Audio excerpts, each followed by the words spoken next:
ನಮಸ್ಕಾರ, ನೀವು ನೋಡ್ತಾ ಇದ್ದೀರಾ ಸವಾಲ್ ಟಿವಿ. ನಾನು ಸುನಿಲ್ ಸಂಡೂರ್. ಪ್ರಿಯ ವೀಕ್ಷಕರ, ಇವತ್ತಿನ ವಿಚಾರ ಏನು ಅಂದ್ರೆ, ಒಬ್ಬ ವ್ಯಕ್ತಿಯ ಸ್ವಾರ್ಥಕ್ಕೆ ರಾತ್ರೋರಾತ್ರಿ ಸಾರ್ವಜನಿಕರ ಸುಸಜ್ಜಿತ ಬಸ್ ನಿಲ್ದಾಣವೇ ನೆಲಸಮವಾಗಿದೆ. ಈ ಅಕ್ರಮ ಕಾರ್ಯಕ್ಕೆ ಕೆಎಸ್ಆರ್ಟಿಸಿ ಮತ್ತು ನಗರ ಪಾಲಿಕೆ ಅಧಿಕಾರಿಗಳ ಕುಮ್ಮಕ್ಕು ಸಹ ಇರೋದು ನಾಚಿಕೆಗೇಡಿನ ಸಂಗತಿಯಾಗಿದೆ.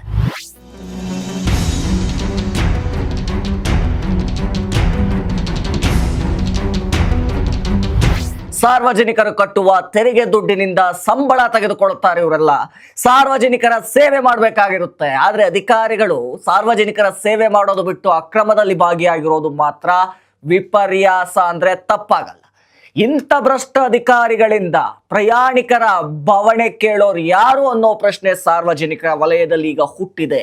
ಅಧಿಕಾರಿಗಳಿಗೆ ಸಾರ್ವಜನಿಕರು, ಬಸ್ ಪ್ರಯಾಣಿಕರು ತೂ ಚೀ ಅಂತ ಚೀಮಾರಿ ಹಾಕ್ತಾ ಇದ್ದಾರೆ. ಪ್ರಯಾಣಿಕರಿಗೆ ಅನುಕೂಲವಾಗಿದ್ದಂತಹ ಬಸ್ ಸ್ಟ್ಯಾಂಡ್ ಅನ್ನ ಕೆಡವಿದಂತಹ ನಗರ ಪಾಲಿಕೆ ಅಧಿಕಾರಿಗಳು ಮತ್ತು ಅವರು ಸಹಕಾರ ನೀಡಿದ ಕೆಎಸ್ಆರ್ಟಿಸಿ ಅಧಿಕಾರಿಗಳು ಈಗ ತಾವೇನು ತಪೇ ಮಾಡಿಲ್ಲ ಅನ್ನಂತೆ ಸೋಗಲಾಡಿತನ ತೋರಿಸಿಕೊಳ್ತಾ ಇರೋದು ಮಾತ್ರ ಎಂಜಲು ಕಾಸಿಗೆ ನಾಲಿಗೆ ಚಾಚಿರೋದನ್ನ ತೋರಿಸ್ತಾ ಇದೆ.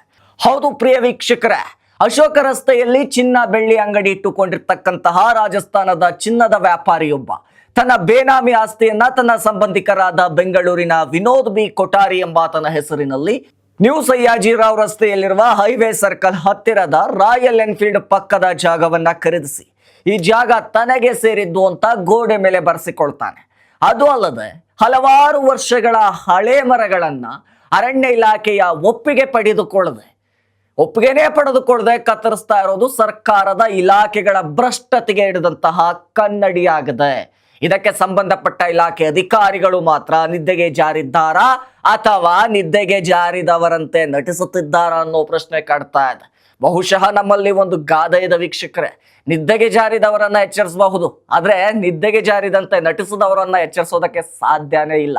ವೀಕ್ಷಕರೇ, ಇಲ್ಲಿ ಇರುವ ಪರಿಸ್ಥಿತಿ ಸಹ ಹಾಗೆ ಇದೆ, ಅಂದ್ರೆ ತಪ್ಪಾಗ್ಲಿಕ್ಕಿಲ್ಲ. ಯಾಕೆಂದ್ರೆ ತಾನು ಕೊಂಡಿರುವ ಜಾಗದ ಮುಂದೆ ಭಾರೀ ಗಾತ್ರದ ಮರ, ವಿದ್ಯುತ್ ಕಂಬ, ಬಸ್ ಶೆಲ್ಟರ್ಗಳಿವೆ. ಇದು ತಾನು ಕಟ್ಟಿಸಬೇಕೆಂದಿರುವ ಬಿಲ್ಡಿಂಗಿಗೆ ತೊಂದರೆ ಆಗ್ತದೆ ಅನ್ನೋ ಕಾರಣಕ್ಕೆ ಈತನಿಗೆ ಆಗ ಜ್ಞಾನೋದಯವಾಗಿದೆ. ಬೃಹತ್ ಗಾತ್ರದ ಮರ ಕಡಿಯೋದ ಅರಣ್ಯ ಇಲಾಖೆಯಿಂದ ಅಷ್ಟು ಸುಲಭವಾಗಿ ಒಪ್ಪಿಗೆ ಸಿಗೋದಿಲ್ಲ. ವಿದ್ಯುತ್ ಕಂಬ ಸ್ಥಳಾಂತರದ ಕೆಲಸ ಸರ್ಕಾರದಿಂದ ಆಗಬೇಕು. ಇದು ಕಷ್ಟದ ಕೆಲಸವೇ ಸರಿ. ಇನ್ನು ಉಳಿದಿರೋದು ಬಸ್ ಸ್ಟಾಪ್. ಇದಕ್ಕೇನು ಕಷ್ಟ ಪಡಬೇಕಾಗಿಲ್ಲ. ನಮ್ಮ ಪಾಲಿಕೆ ಅಧಿಕಾರಿಗಳನ್ನ ಹೋಲಿಸಿಕೊಂಡ್ರೆ ಸಾಕಲ್ವಾ ವೀಕ್ಷಕರೇ? ಇಷ್ಟೆಲ್ಲಾ ತಪ್ಪುಗಳನ್ನ ರಾಜಾರೋಷವಾಗಿ ಮಾಡುವ ಈ ವ್ಯಕ್ತಿಯ ಹಿಂದೆ ಯಾವುದೋ ಕಾರಣದ ದೊಡ್ಡ ಕೈಯೊಂದು ಕೆಲಸ ಮಾಡ್ತಾ ಇದೆಯಾ ಅನ್ನೋ ಅನುಮಾನಗಳು ಸಹ ಇದೀಗ ಹುಟ್ಟೋಕ್ ಶುರುವಾಗಿದೆ. ಅದರಂತೆ ಈ ಕೊಠಾರಿ ಪಾಲಿಕೆಯ ವಲಯ ಆಯುಕ್ತರಿಗೆ ದಿನಾಂಕ 21/9/2023 ಪತ್ರ ಬರೆದು ಸದರಿ ಶೆಲ್ಟರ್ ಅನೈತಿಕ ಚಟುವಟಿಕೆಯ ಸ್ಥಳವಾಗಿದ್ದು ಸಾರ್ವಜನಿಕರಿಗೆ ತೀವ್ರ ತೊಂದರೆ ಆಗ್ತಾ ಇದೆ. ಈ ಶೆಲ್ಟರ್ನಲ್ಲಿ ರಾತ್ರಿ ಹೊತ್ತು ಮದ್ಯ, ಗಾಂಜಾ ಸೇವನೆ ಮಾಡ್ತಾ ಇದ್ದಾರೆ, ಮಹಿಳೆಯರೊಂದಿಗೆ ಅನೈತಿಕ ಚಟುವಟಿಕೆ ನಡೆಸ್ತಾ ಇದ್ದಾರೆ ಅಂತ ಎಲ್ಲ ದೂರಿರ್ತಾನೆ. ನಡುರಾತ್ರಿಯ ಸಮಯದಲ್ಲೂ ಸಯ್ಯಾಜಿರಾವ್ ರಸ್ತೆಯಲ್ಲಿ ವಾಹನಗಳ ಸಂಚಾರ ಇದ್ದೇ ಇರ್ತದೆ. ಒಂದು ವೇಳೆ ಅಲ್ಲಿ ಅಂತ ಅನೈತಿಕ ಚಟುವಟಿಕೆ ನಡೆಯುತ್ತಿದ್ದಲ್ಲಿ ಆ ವಲಯದ ವ್ಯಾಪ್ತಿಗೆ ಬರುವ ಬಂಡಿ ಪೊಲೀಸ್ ಸ್ಟೇಷನ್ಗೆ ವಿನೋದ್ ಕೊಠಾರಿ ದೂರು ನೀಡಬೇಕಿತ್ತು. ಅದು ಬಿಟ್ಟು ನಗರ ಪಾಲಿಕೆಗೆ ದೂರು ನೀಡಿದ್ದಾನೆ ಅಂದ್ರೆ ಇದರ ಅರ್ಥ ಏನು ಅನ್ನೋದನ್ನ ನೀವೇ ತಿಳ್ಕೊಂಬಿಡಿ ವೀಕ್ಷಕರೇ. ಇನ್ನು ವೀಕ್ಷಕರೇ, ಮೈಸೂರು ನಗರ ಪಾಲಿಕೆಯ 6ನೇ ವಲಯದ ಆಯುಕ್ತರಾದಂತಹ MS ಪ್ರತಿಭಾರವರು ಮೈಸೂರು ವಿಭಾಗದ ವಿಭಾಗೀಯ ನಿಯಂತ್ರಣಾಧಿಕಾರಿ ಅವರಿಗೆ 22/9/2023 ಪತ್ರ ಬರೀತಾರೆ. ನಗರದ ಸಯ್ಯಾಜಿರಾವ್ ರಸ್ತೆಯ ರಾಯಲ್ ಎನ್ಫೀಲ್ಡ್ ಶೋರೂಮ್ ಹತ್ತಿರ ಇರುವ ಬಸ್ ಶೆಲ್ಟರ್ ಅನೈತಿಕ ಚಟುವಟಿಕೆಗಳಿಗೆ ಬಳಕೆಯಾಗ್ತಾ ಇರೋದ್ರಿಂದ ಇದನ್ನ ತೆರವುಗೊಳಿಸುವಂತೆ ವಿನೋದ್ ಬಿ ಕೊಠಾರಿ ನಮಗೆ ಮನವಿ ಕೊಟ್ಟು ಬಿಟ್ಟಿದ್ದಾರೆ. ಸದರಿ ಸ್ಥಳದಲ್ಲಿ ತಮ್ಮ ಸಾರಿಗೆ ಇಲಾಖೆಗೆ ಸೇರಿದ ನಿಲುಗಡೆ ಇದೆಯೇ ಅಥವಾ ಇಲ್ಲವೇ, ಹಾಗೂ ಈ ಬಸ್ ಶೆಲ್ಟರ್ ಸಾರ್ವಜನಿಕರ ಉಪಯೋಗಕ್ಕೆ ಬಳಕೆಯಾಗ್ತಿದೆಯೇ ಅಥವಾ ಇಲ್ಲವೇ ಅನ್ನೋದನ್ನ ಖಚಿತಪಡಿಸುವಂತೆ ಕೋರಿ ಪತ್ರ ಬರೀತಾರೆ. ಇರುತ್ತದೆ, ಒಂದು ವೇಳೆ ಅಲ್ಲಿ ಅಂತ ಅನೈತಿಕ ಚಟುವಟಿಕೆ ನಡೀತಾ ಇದ್ದಲ್ಲಿ ಆ ವಲಯದ ವ್ಯಾಪ್ತಿಗೆ ಬರುವ ಮಂಡಿ ಪೊಲೀಸ್ ಸ್ಟೇಷನ್ಗೆ ದೂರು ನೀಡೋದನ್ನ ಬಿಟ್ಟು ಕೆಎಸ್ಆರ್ಟಿಸಿ ಇಲಾಖೆಗೆ ಪತ್ರ ಬರೆಯುವ ಪ್ರಮೇಯವೇನಿತ್ತು ಪಾಲಿಕೆಗೆ ಅನ್ನೋ ಪ್ರಶ್ನೆ ಹುಟ್ಟುತ್ತೆ ವೀಕ್ಷಕರೇ. ಇನ್ನು ಈ ಪತ್ರಕ್ಕೆ KSRTC ಮೈಸೂರು ವಿಭಾಗದ ವಿಭಾಗೀಯ ನಿಯಂತ್ರಣಾಧಿಕಾರಿಯಾದಂತಹ ಬಿ ಶ್ರೀನಿವಾಸ್ ರವರು 4/10/2023 ಉತ್ತರ ನೀಡ್ತಾರೆ. ಮೈಸೂರು ನಗರದ ಸಯ್ಯಾಜಿರಾವ್ ರಸ್ತೆಯ ರಾಯಲ್ ಎನ್ಫೀಲ್ಡ್ ಶೋರೂಮ್ ಹತ್ತಿರ ಇರತಕ್ಕಂತಹ ಬಸ್ ಶೆಲ್ಟರ್ ಬಗ್ಗೆ ಕೂಲಂಕುಷವಾಗಿ ಪರಿಶೀಲಿಸಿ ಸದರಿ ಶೆಲ್ಟರ್ ಅನ್ನ ತೆರವುಗೊಳಿಸೋದಾಗಿದೆ ಅಂತ ಅಭಿಪ್ರಾಯಿಸಲಾಗಿದೆ ಅಂತ ತಿಳಿಸ್ತಾರೆ. ಆದ್ರೆ ಯಾವ ಕಾರಣಕ್ಕೆ ತೆರವುಗೊಳಿಸಿದ್ದಾರೆ ಅನ್ನೋದ್ರ ಬಗ್ಗೆ ಮಾತ್ರ ಯಾವುದೇ ಕಾರಣ ನಮೂದಿಸೋದಿಲ್ಲ.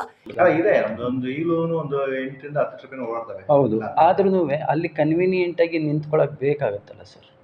ಅಲ್ಲಿ ಆಕ್ಚುಲಿ ನಮ್ಮ ಬಸ್ ಬಂದು ನಿಂತವ್ರಿಗೆ ಆಟೋಗಳು, ಟೆಂಪೋ, ಇವ್ರದ್ದು ಬೈಕ್ಗಳು ಇರ್ತಲ್ಲ, ಅವರೇ ಜಾಸ್ತಿ ನಿಂತ್ಕೊಳ್ತಾ ಇದೆಯಲ್ಲ ಅಲ್ಲಿ. ನಮ್ಮ ಬಸ್ಗೆ ಅನುಕೂಲ ಆಗ್ತಾ ಇಲ್ಲ ಅಲ್ಲಿ. ಅಲ್ಲಿ ಆಟೋಗಳೇ ಜಾಸ್ತಿ ಬಂದು ನಿಲ್ಸ್ಕೊಳ್ತಾ ಇದ್ದಾರೆ ಹೊರತು ನಮ್ಮ ಬಸ್ ಬಂದು ನಿಂತ್ಕೊಳ್ಳೋಕೆ ಜಾಗ ಅಂತ ಬಿಡ್ತಾ ಇರಲಿಲ್ಲ ಅವರು. ನಮ್ಮ ಬಸ್ ಬಂದ್ರು ಆಟೋಗಳು ಅಲ್ಲೇ ನಿಂತ್ಕೊಳ್ತಾ ಇದ್ರು. ರೋಡ್ ಪಕ್ಕ ಆಟೋ ಪಕ್ಕ ಬಂದು ನಿಂತ್ಕೊಳ್ತಾ ಇದ್ದಾರೆ. ನಮ್ಮ ಪೊಲಿಟಿಕ್ಸ್ ನಮ್ಗೆ ಗೊತ್ತಾಗಲ್ಲ. ನಮ್ಗೆ ಎಷ್ಟು ಏನೋ ಕೂಡ ನಮ್ಗೆ ಲೆಟರ್ ಬಂದಿತ್ತು ನಮ್ಮ ಕಾರ್ಪೊರೇಷನ್ ಇಂದ, ಅದಕ್ಕೆ ನಾವು ಸರ್ವೆ ಮಾಡಿ ರಿಪೋರ್ಟ್ ಕೊಟ್ಟಿದ್ದೀವಿ ಅಷ್ಟೇ. ನಾವು ತೆಗೀರಿ ಬಿಡಿ ಅಂತ ನಾವು ಏನು ಹೇಳಕ್ ಹೋಗಿಲ್ಲ. ನಿಮ್ಮ ಕಡೆ ಲೆಟರ್ ಬಂತು, ಅದ್ರ ಮೇಲೆ ನಾವು ಆ್ಯಕ್ಟ್ ಮಾಡಿದ್ದೀವಿ ಅಷ್ಟೇ. ಜೊತೆಗೆ ಅವರೇ ಹೇಳಿದ್ದು ಈ ಥರ ನಮಗೆ ನಿಮ್ಮ ಡಿಪಾರ್ಟ್ಮೆಂಟಿಂದನೇ ಏನಿದೆ ಇಲ್ಲಿಂದಾನೇ ಬಂದಿದ್ದಕ್ಕೆ ನಾವು ತೆಗ್ದಿರೋದು ಅಂತ. ಅದು ನಿಜ. ಅವ್ರ ಕಡೆ ಏನು ಬಂದಿತ್ತು ನಾವು ಅದನ್ನ ಸರ್ವೆ ಮಾಡಿ ಕಳ್ಸ್ಕೊಟ್ಟಿದ್ದೀವಿ ಅಷ್ಟೇ. ಇವ್ರ ರಿಪೋರ್ಟ್ ಮೇಲೆ ಅವರು ತೆಗೆದವ್ರೆ. ಇವರು ಅದರ ಅವಶ್ಯಕತೆ ನಮ್ಗೆ ಇಲ್ಲ ಅಂದಿದ್ದಕ್ಕೆ ಅವರು ತೆಗೆದ್ಬಿಟ್ರು. ನಮ್ಮ ಅದನ್ನ ಉಪಯೋಗ ಆಗ್ತಾ ಇಲ್ಲ ನಮಗೆ.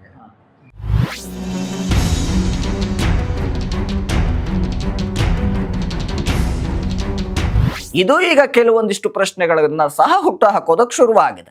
ಇಲ್ಲಿದ್ದ ಶೆಲ್ಟರ್ ಪ್ರಯಾಣಿಕರಿಗೆ ಬಹಳ ಅನುಕೂಲವಾಗಿತ್ತು. ಹನುಮಂತ ನಗರ, ಬನ್ನಿ ಮಂಟಪ, ಸಿದ್ದಿಕ್ಕಿ ಮೊಹಲ್ಲಾ, JSS ಮತ್ತು ಸೈಂಟ್ ಜೋಸೆಫ್ ಆಸ್ಪತ್ರೆ ಸೇರಿದಂತೆ ಹಲವಾರು ಸ್ಥಳಗಳಿಗೆ ಹೋಗೋದಕ್ಕೆ ಇಲ್ಲಿನ ಬಸ್ ನಿಲ್ದಾಣ ಪ್ರಮುಖವಾಗಿತ್ತು.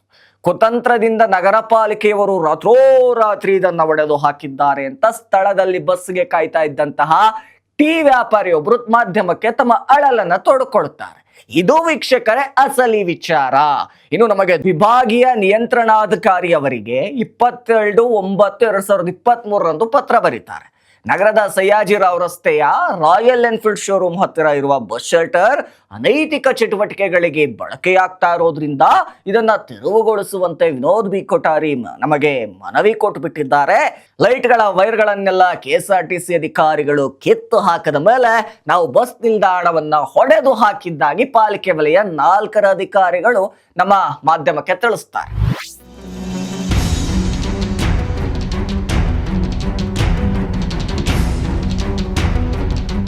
ಅಕ್ರಮ ಮತ್ತು ಕಾನೂನು ಬಾಹಿರ ಚಟುವಟಿಕೆ ನಡೀತಾ ಇದ್ರೆ ಪೊಲೀಸರಿಗೆ ತಿಳಿಸ್ದೇನೆ KSRTC ಅಧಿಕಾರಿಗಳಿಗೆ ತಿಳಿಸುವ ಅವಶ್ಯಕತೆ ಏನಿತ್ತು? ಇದರಲ್ಲಿ ನಮ್ಮದೇನು ಕೈವಾಡವಿಲ್ಲ. ಸಾರಿಗೆ ಅಧಿಕಾರಿಗಳ ಆದೇಶದ ಮೇರೆಗೆ ನಾವು ಈ ತೆರವು ಕಾರ್ಯ ಮಾಡಿದ್ದೇವೆ ಅಂತಾರೆ ಪಾಲಿಕೆಯವರು. ಮತ್ತೆ ಅವರಲ್ಲಿ ಬಸ್ ಶೆಲ್ಟರ್ ಹಾಕಿ ಅಂದ್ರೆ ನಾವು ಆ ಕೆಲಸ ಮಾಡ್ತೇವೆ ಅಂತ ಬೇಜವಾಬ್ದಾರಿತನದ ಹಾರಿಕೆ ಉತ್ತರ ನೀಡುತ್ತಾರೆ. ಅಷ್ಟಕ್ಕೂ ನಾವು ಕಟ್ಟುವ ತೆರಿಗೆ ದುಡ್ಡಿಂದ ನಿರ್ಮಾಣವಾಗಿದ್ದಂತ ಬಸ್ ಸ್ಟ್ಯಾಂಡ್ ಅನ್ನ ಏಕಾಏಕಿ ಧ್ವಂಸಗೊಳಿಸ್ತಾರೆ. ಬೇಕು ಅಂದ್ರೆ ಮತ್ತೆ ಕಟ್ಕೊಡ್ತೀವಿ ಅಂತಾರೆ. ಇವ್ರ ಮನೆಯಿಂದ ಏನಾದ್ರೂ ಇವ್ರ ದುಡ್ಡನ್ನ ತರ್ತಾರಾ ಅನ್ನುವಂತ ಸಾಕಷ್ಟು ಆಕ್ರೋಶ ಮನೆ ಮಾಡಿದೆ ಸಾರ್ವಜನಿಕ ವಲಯದಲ್ಲಿ. ಏಕಾಏಕಿ ಧ್ವಂಸಗೊಳಿಸಿ ಅಂದಾದ್ರೆ ನಾವು ಕಟ್ಟೋ ತೆರಿಗೆ ದುಡ್ಡಿಗೆ ಬೆಲೆನೇ ಇಲ್ವಾ ಇವ್ರ ಹತ್ರ ಅನ್ನುವಂಥ ಪ್ರಶ್ನೆಗಳು ಹುಟ್ಟುತ್ತೆ. ಈ ಬಸ್ ನಿಲ್ದಾಣದಲ್ಲಿ ಯಾವುದೇ ಅನೈತಿಕ ಚಟುವಟಿಕೆ ಕಂಡು ಬಂದಿಲ್ಲ. ತಮ್ಮ ವೈಯಕ್ತಿಕ ಅನುಕೂಲಕ್ಕಾಗಿ ಇಲ್ಲಿ ಅಕ್ರಮ ಚಟುವಟಿಕೆ ನಡೀತಾ ಇದೆ ಅನ್ನೋ ಕಾರಣ ನೀಡಿ ಬಸ್ ಶೆಲ್ಟರ್ ಅನ್ನ ರಾತ್ರೋರಾತ್ರಿ ನೆಲಸಮಗೊಳಿಸಿದ್ದಾರೆ ಅಂತ ಬಸ್ ನಿಲ್ದಾಣದ ಪಕ್ಕದ ವೈಟ್ ಪ್ಯಾರೆಟ್ ಹೋಟೆಲ್ ಮಾಲೀಕ ಶ್ಯಾಮ್ ಹೇಳ್ತಾರೆ. ನಾವು ಪ್ರತಿದಿನ ರಾತ್ರಿ 12 ಗಂಟೆ ನಂತರವಷ್ಟೇ ಹೋಟೆಲ್ನಿಂದ ಮನೆಗೆ ಹೋಗ್ತಿದ್ವಿ. ಇಲ್ಲಿ ಆ ರೀತಿ ಯಾವುದೇ ಅಕ್ರಮ ಚಟುವಟಿಕೆ ನಡೀತಾ ಇದ್ದ ಸಂಬಂಧ ನಮಗೆ ಏನು ಕಂಡು ಬಂದಿಲ್ಲ. ಅಂದು ರಾತ್ರಿ ನಾನು ಮನೆಗೆ ಹೋಗುವಾಗ ಇಲ್ಲಿ ಶೆಲ್ಟರ್ ಇತ್ತು. ಬೆಳಗ್ಗೆ ಬಂದು ನೋಡಿದ್ರೆ ಶೆಲ್ಟರ್ ಒಡೆದು ಹಾಕಿಬಿಟ್ಟಿದ್ದಾರೆ, ನಾಪತ್ತೆ ಆಗ್ಬಿಟ್ಟಿತ್ತು. ರಾತ್ರಿ ಸಮಯದಲ್ಲಿ ಕಳ್ಳರಂತೆ ಬಸ್ ನಿಲ್ದಾಣ ಒಡೆಯುವ ಕಾರಣವೇನು? ಈ ಬಗ್ಗೆ ನಮ್ಮ ನೌಕರರು ಕೇಳಿದಾಗ ಯಾರೋ ಗುಜುರಿ ಅವರು ಬಂದು ರಾತ್ರಿ ಒಡೆದು ಹಾಕಬಿಟ್ಟಿದ್ದಾರೆ, ನಗರ ಪಾಲಿಕೆ ಸಿಬ್ಬಂದಿ ಯಾರೂ ಇರಲಿಲ್ಲ ಮತ್ತು ನಗರ ಪಾಲಿಕೆ ವಾಹನವೂ ಸಹ ಬಂದಿಲ್ಲ ಅಂತ ಹೇಳ್ತಾರಂತ ಶ್ಯಾಮ್ ಆರೋಪಿಸ್ತಾರೆ. ಇಲ್ಲಿ ಯಾರ ಮಾತು ಸತ್ಯ ಅಂತ ನಂಬೋದು? ಹಾಗಾದ್ರೆ ವೀಕ್ಷಕರೇ, ನಮಗೆ ದೂರು ಬಂದಿಲ್ಲ, ಸದರಿ ಸ್ಥಳದಲ್ಲಿ ಯಾವುದೇ ರೀತಿಯ ಅನೈತಿಕ ಚಟುವಟಿಕೆ ನಡೆಯುತ್ತಿದ್ದ ಬಗ್ಗೆ ನಮಗೇನು ಯಾವುದೇ ರೀತಿಯ ಮಾಹಿತಿ ಇಲ್ಲ ಅಂತ ಸದರಿ ಸ್ಥಳದ ವ್ಯಾಪ್ತಿಯ ಮಂಡಿ ಠಾಣೆಯ ಅಧಿಕಾರಿಗಳು ನಮ್ಮ ಮಾಧ್ಯಮಕ್ಕೆ ತಿಳಿಸ್ತಾರೆ. ಪ್ರತಿದಿನ ಆ ಕಡೆ ನಮ್ಮ ಪೊಲೀಸ್ನವ್ರು ಬೀಟ್ ಹೋಗ್ತಾರೆ. ಯಾರಿಗೂ ಅಂತದ್ದೇನು ಅಕ್ರಮ ನಡೀತಾ ಇರೋದು ಕಂಡು ಬಂದಿಲ್ಲ. ಜೊತೆಗೆ ಅವರು ತೆಗೆದಿರ್ತಕ್ಕಂಥ ಫೋಟೋಗಳು ಈ ಸ್ಥಳದ್ದಲ್ಲ, ಯಾವುದೋ ಶೆಲ್ಟರ್ ನಲ್ಲಿ ತೆಗೆದಿರೋ ಫೋಟೋಗಳನ್ನ ಈ ಸ್ಥಳದಲ್ಲಿ ಆಗಿದೆ ಎಂದು ಬಿಂಬಿಸಿ ಸುಳ್ಳು ದೂರುಗಳನ್ನ ಪಾಲಿಕೆ ಕಳಿಸಿದ್ದಾರೆ ಅಂತ ತಿಳಿಸ್ತಾರೆ. ರಾಯಲ್ ಎನ್ಫೀಲ್ಡ್ ಶೋರೂಮ್ ಬಳಿಯ ಶೆಲ್ಟರ್ ಅನ್ನ ನೆಲಸಮಗೊಳಿಸಿರುವ ಬಗ್ಗೆ ನಮಗಮನಕ್ಕೆ ಬಂದೇ ಇಲ್ಲ ಅಂತ 18ನೇ ವಾರ್ಡಿನ ನಗರ ಪಾಲಿಕೆ ಸದಸ್ಯ ರವೀಂದ್ರ ಆರೋಪ ಮಾಡ್ತಾರೆ.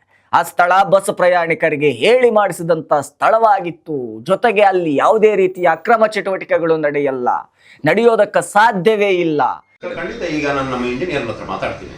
ಯಾಕಂದ್ರೆ ಅದೇನೋ ಶಿಥಿಲಾವಸ್ಥೆ ಕೊಟ್ಟೋಗಿತ್ತು, ಮತ್ತೊಂದು ಮಗದೊಂದು ಅಂತ ಹೇಳಿ ಮಾಡಿದ್ರೆ ಅದೊಂಥರ ಯೋಚನೆ ಮಾಡ್ಬೋದಿತ್ತು. ಅದು ಚೆನ್ನಾಗಿತ್ತು. ಅದು ನಿಮ್ಮ ಪ್ರಕಾರ ಯಾರಿಂದ ತಪ್ಪಾಗಿರ್ಬೋದು ಅಂತ ಸರ್? ಇದು ಸಂಬಂಧಪಟ್ಟ ಅವ್ರ ಓನರ್ ಯಾರು ಇರ್ತಾರೋ ಅವ್ರಿಗೆ ಹೆಲ್ಪ್ ಆಗೋ ಥರ ಏನೋ ಕ್ರಿಯೇಟ್ ಆಗಿದೆ ಅನ್ಸುತ್ತೆ. ನಿಮ್ಮ ಮೇಲ್ನೋಟಕ್ಕೆ ನೀವು ಹೇಳೋದೆಲ್ಲ ಜೊತೆಗೆ ಇವತ್ತು ರಿಮೂವ್ ಮಾಡಿದ್ದಾರೆ ಅಂತ ಹೇಳಿದಿರ. ನಾನು ಕೂಡ ಸ್ಪಾಟ್ಗೆ ಹೋಗ್ತೀನಿ, ನಾನು ಫೋಟೋ ಎಲ್ಲ ತಗೊಳ್ತೀನಿ.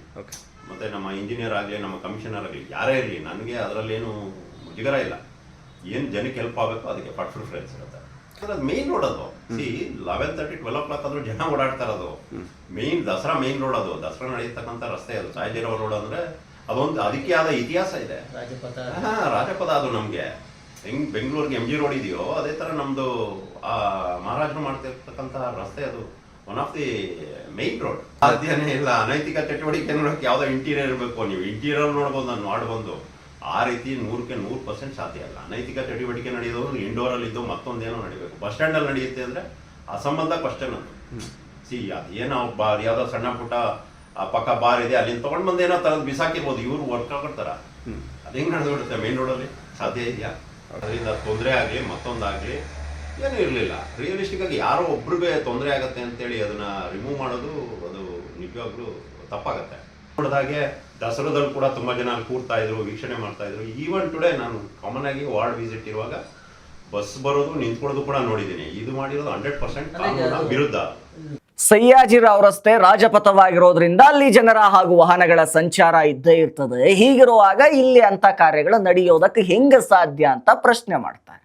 ಇನ್ನು ಪಾಲಿಕೆಯಲ್ಲಿ ಚುನಾಯಿತ ಪ್ರತಿನಿಧಿಗಳ ಅವಧಿ ಅಂತ್ಯಗೊಂಡ ನಂತರ ಅಧಿಕಾರಿಗಳು ತಮಗೆ ಹೆಂಗ್ ಬೇಕು ನಮಗೆ ಯಾವುದೇ ವಿಷಯವನ್ನ ತಿಳಿಸಿಲ್ಲ, ಆ ಶೆಲ್ಟರ್ ಅನ್ನ ತೆಗೆಯುವ ಮುಂಚೆ ನಮ್ಮ ಅಭಿಪ್ರಾಯವೇ ಕೇಳಿಲ್ಲ ಅಂತ ಹೇಳ್ತಾರೆ. ಸದರಿ ಸ್ಥಳದಲ್ಲಿ ಬಸ್ ಶೆಲ್ಟರ್ ಬರುವಂತೆ ಮಾಡ್ತೇನೆ ಅಂತ ಎಂದಿನಂತೆ ರಾಜಕೀಯದ ಆಶ್ವಾಸನೆ ನೀಡಿದ್ರೆ ಹೊರತು ಅಧಿಕಾರಿಗಳಿಗೆ ಕರೆ ಮಾಡಿ ಪ್ರಶ್ನಿಸುವ ಸೌಜನ್ಯವನ್ನ ಸಹ ತೋರ್ಲಿಲ್ಲ.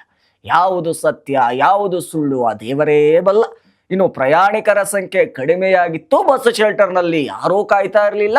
ಆ ಸ್ಥಳದಲ್ಲಿ ಕೇವಲ ಆಟೋಗಳು ಶೆಲ್ಟರ್ಗೆ ಅಡ್ಡಲಾಗಿ ನಿಲ್ತಾ ಇದ್ವು. ಹಾಗಾಗಿ ಆ ಶೆಲ್ಟರ್ ಅನ್ನ ನೆಲಸಮಗೊಳಿಸಿದ್ದಾಗಿ KSRTC ಮೈಸೂರು ವಿಭಾಗೀಯ ಸಂಚಾರ ನಿಯಂತ್ರಣಾಧಿಕಾರಿ ಬಿ ಶ್ರೀನಿವಾಸ್ ಸುಳ್ಳಿನಿಂದ ಕೂಡಿದ ತಪ್ಪು ಮಾಹಿತಿಗಳನ್ನು ಏನೋ ಸಾಧನೆ ಮಾಡಿ ತಿಳಿಸುವವರಂತೆ ತಿಳಿಸ್ತಾರೆ. ದಿನದಲ್ಲಿ ಆ ಸ್ಥಳಕ್ಕೆ 6 ಟ್ರಿಪ್ ಬಸ್ಗಳು ಮಾತ್ರ ಸಂಚರಿಸ್ತಾ ಇದ್ವು. ಜೊತೆಗೆ ಅಲ್ಲಿ ಯಾರೋ ಬಸ್ಸಿಗೆ ಕಾಯ್ತಾ ಇರಲಿಲ್ಲ ಎಂದು ತಮ್ಮ ಗಣಂದಾರಿ ಕಾರ್ಯಕ್ಕೆ ನಾಚಿಕೆ ಇಲ್ಲದ ಅಧಿಕಾರಿ ಸಮರ್ಥನೆ ನೀಡ್ತಾರೆ. ಆ ಸ್ಥಳ ಯಾರು ತೆಗೆದುಕೊಂಡಿದ್ದಾರೆ ಅಂತ ನಮಗೇನು ಗೊತ್ತಿಲ್ಲ. ಆ ಶೆಲ್ಟರ್ ಅನ್ನು ನೆಲಸಮಗೊಳಿಸಬಹುದೇ ಎಂದು ನಮ್ಮ ಇಲಾಖೆಗೆ ನಗರ ಪಾಲಿಕೆಯಿಂದ ಪತ್ರವೊಂದು ಬಂದಿತ್ತು. ಅದರ ಆಧಾರದ ಮೇರೆಗೆ ಸಾರ್ವಜನಿಕರಿಗೆ ಉಪಯೋಗಕ್ಕೆ ಬಾರದಂತಿದ್ದಂತಹ ಆ ಶೆಲ್ಟರ್ ಅನ್ನು ತೆರವುಗೊಳಿಸುವುದಾಗಿ ಉಡಾಫೆಯಿಂದ ಮಾತನಾಡ್ತಾರೆ. ನಾಚಿಕೆಗೇಡಿನ ಲಂಚ ಬಾಕತನದ ಭ್ರಷ್ಟ ಅಧಿಕಾರಿಗಳಿಗೆ ಸಾರ್ವಜನಿಕರು ಕೇಳುವ ಒಂದೇ ಒಂದು ಪ್ರಶ್ನೆ: ನಿಮ್ಮ ಮನೆಯಿಂದ ದುಡ್ಡು ತಂದು ಏನಾದರೂ ಆ ಬಸ್ ಸ್ಟ್ಯಾಂಡ್ ಅನ್ನ ನಿರ್ಮಾಣ ಮಾಡಿದ್ರಾ? ಸಾರ್ವಜನಿಕರು ಕಟ್ಟುವ ತೆರಿಗೆ ದುಡ್ಡು ಅಂದ್ರೆ ನಿಮಗೆ ಅಷ್ಟೊಂದು ಅಸಾಧ್ಯನ? ಹಗಲಿನಲ್ಲಿ ಮಾಡಬೇಕಾದ ಕೆಲಸವನ್ನ ಕದ್ದು ಮುಚ್ಚಿ ರಾತ್ರಿ ಸಮಯದಲ್ಲಿ ಮಾಡಿದ್ದೇಕೆ ಅಂತ ಪ್ರಶ್ನಿಸುತ್ತಿದ್ದಾರೆ. ಹಗಲಿನಲ್ಲಿ ಮಾಡಿಬಿಟ್ರೆ ಸಾರ್ವಜನಿಕರಿಗೆ ತೊಂದರೆ ಆಗುತ್ತೆ ಅನ್ನೋ ಕಾರಣ KSRTC ಅಧಿಕಾರಿಗಳ ತಡಬಡಾಯಿಸಿದ ಹಾರಿಕೆಗೆ ಉತ್ತರ ಕೊಡ್ತಾರೆ. ನಗರ ಪಾಲಿಕೆ ಅಧಿಕಾರಿಗಳು ಗುಜರಿ ಅವರನ್ನ ಕರೆದುಕೊಂಡು ಬಂದು ಬಸ್ ನಿಲ್ದಾಣವನ್ನು ಯಾಕೆ ಧ್ವಂಸ ಮಾಡಬೇಕು? ಅಭಯ ಎಂಬ ವಾಹನ ವ್ಯವಸ್ಥೆ ನಗರ ಪಾಲಿಕೆ ಬಳಿ ಇದ್ದರೂ ಗುಜರಿ ಅವರು ಯಾಕೆ? ಅದು ಕತ್ತಲಲ್ಲಿ ಹಗಲಿನಲ್ಲಿ ಕೆಲಸ ಮಾಡಿ ಅಂದ್ರೆ 108 ಕತೆ ಹೇಳುವ ನಗರ ಪಾಲಿಕೆ ಅಧಿಕಾರಿಗಳು ರಾತ್ರಿ ಸಮಯದಲ್ಲಿ ಮುತುವರ್ಜಿ ವಹಿಸಿ ಕೆಲಸ ಮಾಡೋದಕ್ಕೆ ಎಷ್ಟು ಹೇಸಿಗೆ ನೆಕ್ಕಿದಾರೋ ದೇವ್ರಿಗೆ ಗೊತ್ತು.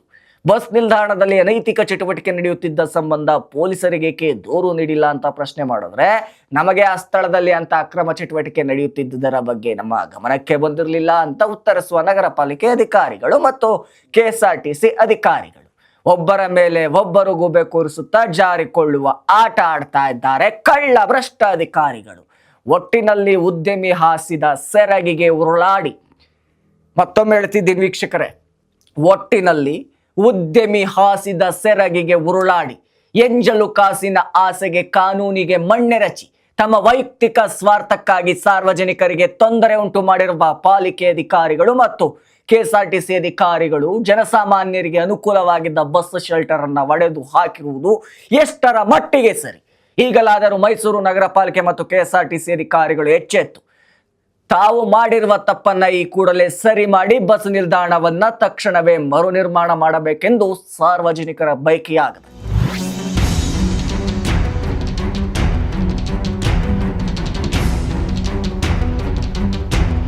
ಇದಾಗಿತ್ತು ಇವತ್ತಿನ ಅಪ್ಡೇಟ್ಸ್. ಮತ್ತಷ್ಟು ಅಪ್ಡೇಟ್ಸ್ಗಾಗಿ ನೋಡ್ತಾ ಇರಿ ಸವಾಲ್ ಟಿವಿ. ಸವಾಲ್ ಟಿವಿ ಸದಾ ನಿಮ್ಮೊಂದಿಗೆ.